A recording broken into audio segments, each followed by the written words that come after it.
Estamos na Red Zone, seus looks para o futebol americano. Como é que vocês estão? E aí, angústia batendo no peito. Última semana da temporada regular se foi nesse domingo. E aí, gente? Já vem os playoffs? Como você está se sentindo? Eu já começo a ficar assim, tá acabando. Falta pouco mais de um mês aí pro fim da temporada como um todo. E aí? Você sofre por antecedência? Você sabe esperar?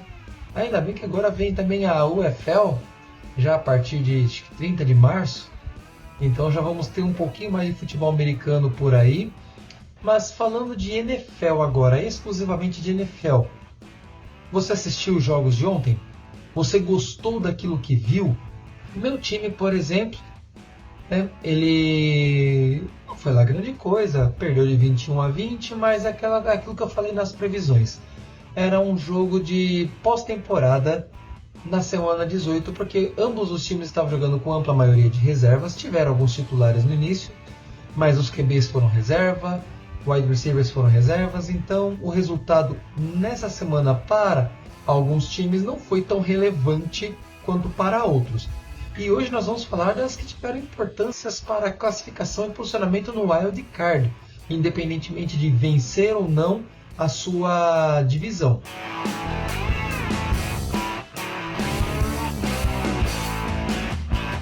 E vamos começar pelo jogo do Sunday Night Football, que foi Bills e Dolphins, que começou um pouco assim meio lento, né? Sem pontuação no início, só turnover dos dois lados, mas se a gente for analisar pelo que aconteceu com os turnovers, o duelo foi vencido pela batalha de turnovers. Josh Allen lançou aí 30 de 38 passes, 359 jardas, 2 touchdowns e 2 interceptações. Ok?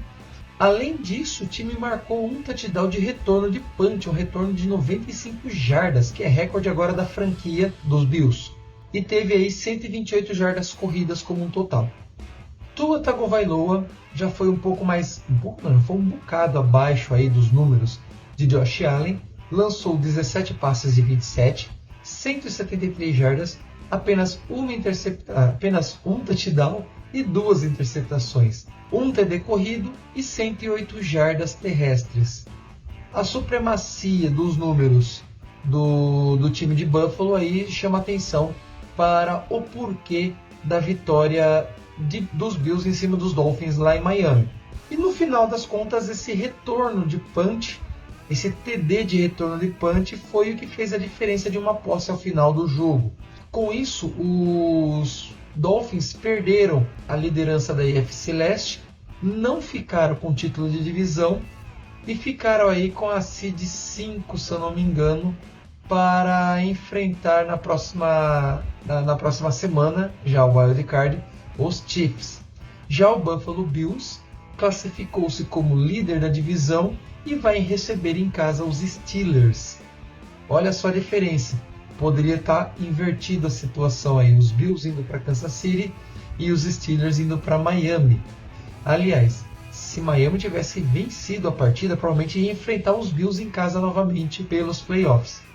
Mas deixaram a oportunidade passar, botafogaram na divisão da AFC Leste, como o Botafogo fez no Campeonato Brasileiro, e por conta disso se deram mal. Vamos dizer que se deram mal porque Kansas City Chiefs também não está lá grande coisa, mas ainda é Mahomes, ainda é Kansas City Chiefs. Então, todo cuidado é pouco quando se fala do time de Kansas City. O próximo jogo foi um jogo assim, não tão explosivo em pontos, mas foi emocionante pela forma como aconteceu e pelo jogo parelho que foi basicamente 3/4 da partida. Falo aí de Texans e Colts, jogo em Indianápolis, lá no Lucas Oil Stadium, isso aí. Foi lá no Lucas Oil. E foi um jogo à beira da perfeição do Houston Texans e de seu QB CJ Stroud, que lançou aí 20 de 26 passes, 264 jardas e 2 touchdowns. Isso porque o jogo terrestre foi pífio, fraquíssimo, apenas 60 jardas que eles conseguiram correr. Nico Collins aí foi o grande destaque do jogo aéreo, com 195 jardas totais e um touchdown anotado. E apesar da defesa ter conseguido segurar o ataque dos Colts, mostrou aí uma fragilidade quanto ao jogo terrestre, tendo permitido aí, com até certa facilidade, cerca de 227 jardas terrestres do time de Indianápolis. 188 apenas com Jonathan Taylor, que também anotou um touchdown. Esse placar, mais a derrota dos Jaguars, deu o título da AFC Sul para o Houston Texans, coisa que já não acontecia há um certo tempo. E isso, como curiosidade, em seu primeiro ano de fato de reconstrução, com um novo quarterback, C.J. Stroud, e com um novo head coach, que é o DeMeco Ryans, que fez um serviço muito bom ali. Vamos ver o que eles vão fazer agora na pós-temporada. Eu espero um jogo bom contra os Browns. E você? O outro jogo, já citado no anterior, é justamente o jogo que eliminou o time de Jacksonville, que é o jogo entre Jaguars e Titans. E detalhe, o Titans não lutava por mais nada, já estava eliminado. A única coisa que seria interessante para o time de Tennessee era eliminar o seu rival e vencer um rival que ele estava com dificuldade já há alguns anos de vencer. Inclusive, vou deixar isso para o final dessa parte. A vitória na batalha dos turnovers e na eficiência do jogo corrido foi a chave para os Titans vencerem a partida. Ryan Tannehill anotou aí 17 de 26 passes, 168 jardas, 2 touchdowns e uma interceptação. Trevor Lawrence anotou 29 de 43 passes, 280 jardas, ok, números aí melhores que o Tannehill, só que 2 TDs, ok, e 2 interceptações. O jogo corrido, tivemos aí 82 jardas para os Jaguars, 175 para os Titans, com destaque para Derrick Henry com 153 jardas e um touchdown. Olha a diferença. Tivemos jogos nessa temporada, 2 semanas seguidas, nas últimas 2, em que Derrick Henry não passou de meia jarda por corrida num jogo e não passou de 2 jardas no outro. E dessa vez a defesa dos Jaguars não conseguiram segurar Derrick Henry, não conseguiram travar o jogo corrido. E isso é preocupante. O time derreteu, né? Ele não começou bem a temporada, deu uma melhorada, mas derreteu na segunda metade, fazendo com que os Jaguars também botafogassem a sua temporada. A derrota eliminou os Jaguars dos playoffs e os Titans, já eliminados, deram o troco no rival que no ano passado, na última semana da temporada regular, vencendo os Titans, eliminaram os rivais da pós-temporada e se classificaram como vencedor da sua divisão. Olha só, o troco foi dado e foi bem dado pelo time de Tennessee. O jogo do Piti, do técnico dos Falcons e Saints, foi uma lavada aplicada pelo time de Nova Orleans sobre o time de Atlanta de 48-17. Só isso. E os Saints venceram, mas para irem aos playoffs precisariam também contar com a derrota dos Buccaneers contra os Panthers, o que não aconteceu. Ou seja, apenas também garantiram que os Falcons não tivessem chance de ir para a pós-temporada. Duelo divisional tem essas. Desmond Ridder teve aí um jogo de 22 passes completos de 30 tentados, 291 jardas, 2 touchdowns e uma interceptação. Não foram números terríveis, mas também não foram suficientes para vazar a defesa dos Saints mais vezes do que aconteceu. Bijan Robinson teve 28 jardas corridas apenas, mas 103 jardas recebidas e um touchdown aéreo marcado. Derek Carr, por sua vez, anotou 22 de 28 passes tentados, 264 jardas e também 4 touchdowns. Nenhuma interceptação. Olha a diferença dos números de um para o outro. Tá certo, Derek Carr não é aquele baita quarterback, mas jogou muito melhor do que Desmond Ridder e muito provavelmente do que o próprio Taylor Heinicke teria jogado se estivesse em campo no lugar do Ridder. No final do jogo, já com 41-17, jogo ganho, era só ajoelhar na bola, faltando 1 minuto e meio ali, e os Saints anotaram mais um touchdown, ao invés de apenas ajoelharem para encerrar o jogo. Aí quando o juiz apitou, quando acabou de fato, quando zerou o cronômetro e acabou o jogo, naquele costumeiro cumprimento entre jogadores e técnicos, o head coach dos Falcons, na verdade agora ex-head coach, porque ele foi demitido ontem à noite, detalhe, recorde também, ele saiu antes de Ron Rivera, olha só, mas aí é outro assunto. O Arthur Smith, em vez de cumprimentar Dennis Allen, ele foi lá reclamar do último touchdown anotado pelo time.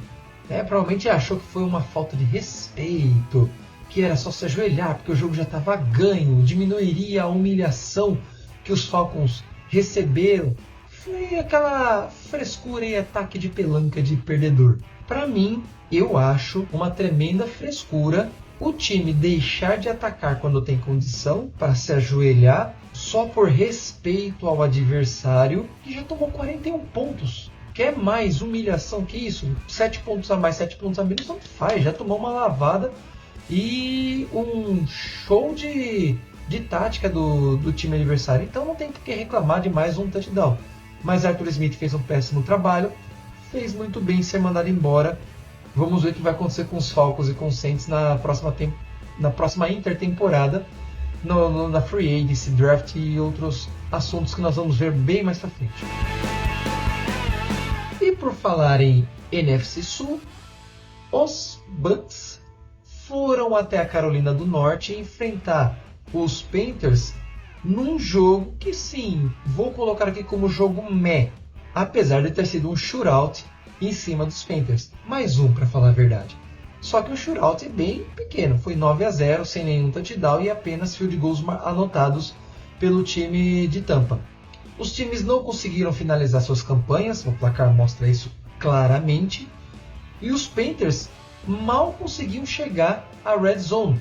Chegaram umas 2 ou 3 vezes no máximo e numa delas ainda perderam o único touchdown que seria anotado no jogo, quando Calvin Ridley, ao pular para tentar fazer o field goal, a bola presa com uma mão só, levou um tapa do jogador adversário antes de entrar na endzone, a bola quicou para dentro da endzone, fumble com touchback para o time que forçou o fumble. Ou seja, eles perderam a oportunidade de pontuar com esse touchdown. Seria um excelente touchdown, um bom passe do Bryce Young, mas que no final das contas mostrou o porquê que os Panthers estão onde estão.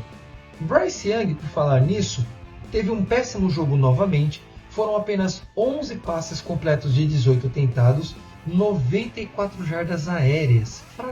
Fraco. Mesmo com 131 jardas do jogo terrestre, eles não conseguiram desenvolver nada. Já o Baker Mayfield, baleado, ainda sentiu a costela num sec que ele sofreu e também um tornozelo também em outro sec. Ainda assim anotou 20 de 32 passes completos, 20 passes completos e 32 tentados e 137 jardas. Também não é grande coisa o número de jardas, mas foi o suficiente pelo menos para posicionar 3 vezes em campo seu kicker para fazer os 9 pontos. Jogo sem TDs e agora o campeão da NFC Sul, os Buccaneers, vão enfrentar os Eagles lá no Raymond James Stadium. Vamos aguardar, né? Segunda-feira esse jogo, se eu não me engano, e aí nós vamos ver quem é quem, porque os Eagles também derreteram na segunda metade, só que Baker Mayfield parece estar muito mais baleado do que boa parte do time dos Eagles. Vamos ver o que vai acontecer. Agora meio que apelei, igual fiz no vídeo passado, e coloquei 2 jogos em um destaque. Seattle Seahawks, Bears e Packers. O Seattle Seahawks conseguiu vencer o Arizona Cardinals por 21-20 e os Bears conseguiram perder para os Packers 17-19. Detalhe, sem jogar, sem marcar um único touchdown. O Seattle precisava vencer e vencer os Cardinals. Ok. Detalhe, lá em Arizona, o que não é algo fácil, tanto é que o placar com 1 ponto de diferença mostrou isso. Só que precisava da vitória dos Bears sobre os Packers para avançar para a pós-temporada, o que não aconteceu de novo. E enquanto Geno Smith e companhia limitada conseguiram se sobrepor ao jogo e às jardas, tanto aéreas quanto terrestres, dos Cardinals, que foram aí 260 e 206 respectivamente, com menos jardas totais, os Seahawks foi muito mais eficiente na Red Zone, ou seja, conseguiu com muito mais eficiência transformar as suas campanhas em pontos, mesmo tendo menos jardas anotadas em relação ao seu rival. Lá no Lambeau Field, Justin Fields, que tinha tudo para provar que merecia um novo contrato, que merecia estar no coração dos torcedores de Chicago, provou que ainda não está pronto para ser um QB titular de uma grande franquia. Ele é ruim? Não é ruim de todo. Ele tem ótimos atributos, principalmente quando corre com a bola. Mas ele não conseguiu superar a defesa de Green Bay, que vem jogando mal pra caramba e tomando muitos pontos, nem por terra, nem pelo ar. Ou seja, o grande atributo dos Bears, que é o jogo terrestre, não conseguiu sobrepor a fraca defesa de Joe Barry lá no Lambeau Field. E por fim, isso acaba por manter a propriedade de Chicago com os Packers e também acaba mantendo a vaga no Wild Card para o time de Green Bay, apenas sob nova direção. Cowboys e Commanders, Dallas aí fez a lição de casa fora de casa. Venceu, amassou na verdade os Commanders lá no FedEx Field, venceu a NFC Leste e vai jogar o Wild Card em casa, no seu território, onde ele consegue jogar com muito mais tranquilidade e fazer muito mais pontos. Tá certo? Ele fez 38 nos Commanders, mas no Commanders, né? Então, vamos ver já no Wild Card como vai ficar a situação dos Cowboys. Vou adiantar meu palpite, eu creio que eles vençam esse jogo, mas aí são outros 500. O Dak Prescott, apesar de uma interceptação lançada, aliás, ele cumpriu a promessa dele da pré-temporada, que ia lançar menos de 10 interceptações esse ano. Foram apenas 9. E apesar dessa interceptação, ele lançou aí 31 passes completos de 36, 279 jardas e 4 touchdowns. CeeDee Lamb, destaque aéreo com 98 jardas e 2 touchdowns. E Tony Pollard, 70 jardas corridas e 1 touchdown. O outro touchdown foi recebido por Brandon Cooks. E o Washington? Rebuild total a partir do ano que vem, a partir desse ano. Começando pelo head coach Ron Rivera, que eu imaginava que seria demitido ontem à noite ainda, mas não aconteceu. Foi primeiro o Arthur Smith. Ron Rivera provavelmente seja demitido ainda hoje na segunda-feira, mais tardar aí terça ou quarta-feira, chutando alto, ok? E precisam de um novo quarterback. Vamos ver as movimentações do Washington Commanders nessa free agency no draft. O que eles vão conseguir para esse primeiro ano agora de fato sob nova direção, já que o time foi vendido, e como que eles vão alimentar a equipe para essa reconstrução a partir desse 2024. Eagles e Giants. E não é que o Philadelphia Eagles conseguiu perder para os Giants. Eu sei, eles derreteram na segunda metade, mas perder para os Giants também já é forçar a barra demais. Foi um péssimo jogo dos Eagles, péssimo mesmo.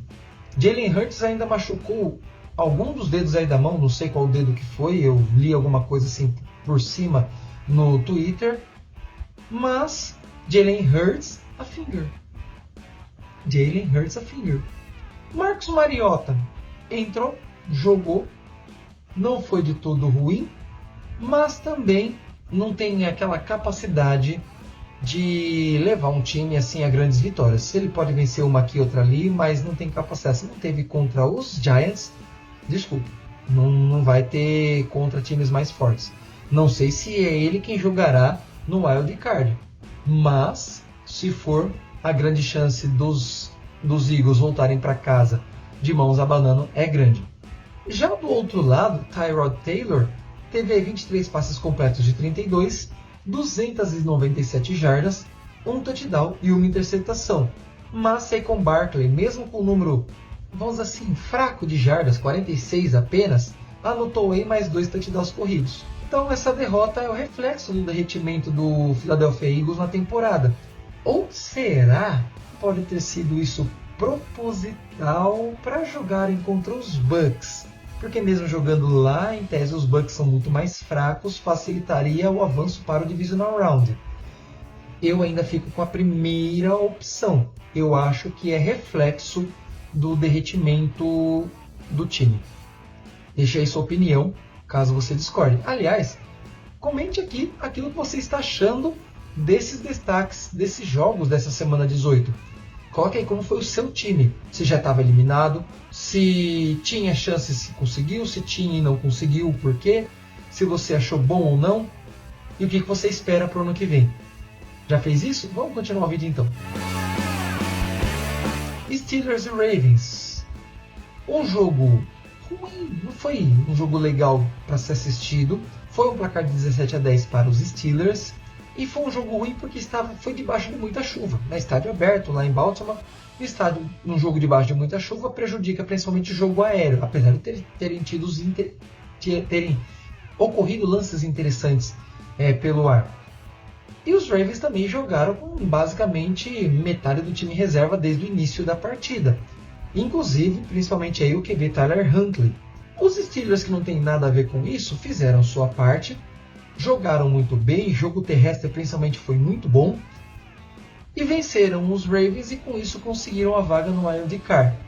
Vão enfrentar os Bills lá em Buffalo, aí a situação é diferente. Vamos ver o que acontece agora, porque sábado começam os jogos de pós-temporada. Os playoffs estão aí. O fim se aproxima.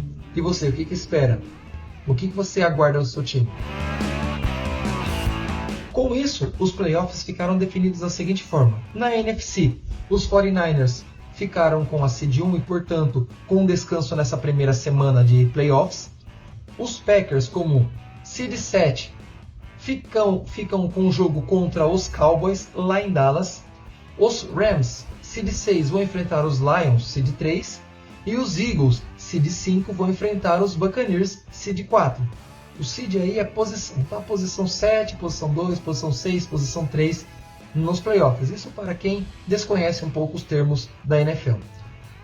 Na AFC, os Ravens ficaram com a first seed, com a primeira posição, também descansando na semana do Wild Card. Os Steelers, com o seed 7, vão enfrentar os Bills lá em Buffalo. Os Dolphins, como seed 6, vão para Kansas City enfrentar os Chiefs, que é o seed 3. E os Browns, como seed 5, enfrentam os Texans lá em Houston. O que vocês esperam desses jogos? Ainda essa semana vem aí as previsões para o Wild Card. Já vai deixando aqui o que você espera para o seu time ou para o time que você resolver torcer, caso o seu não tenha se classificado.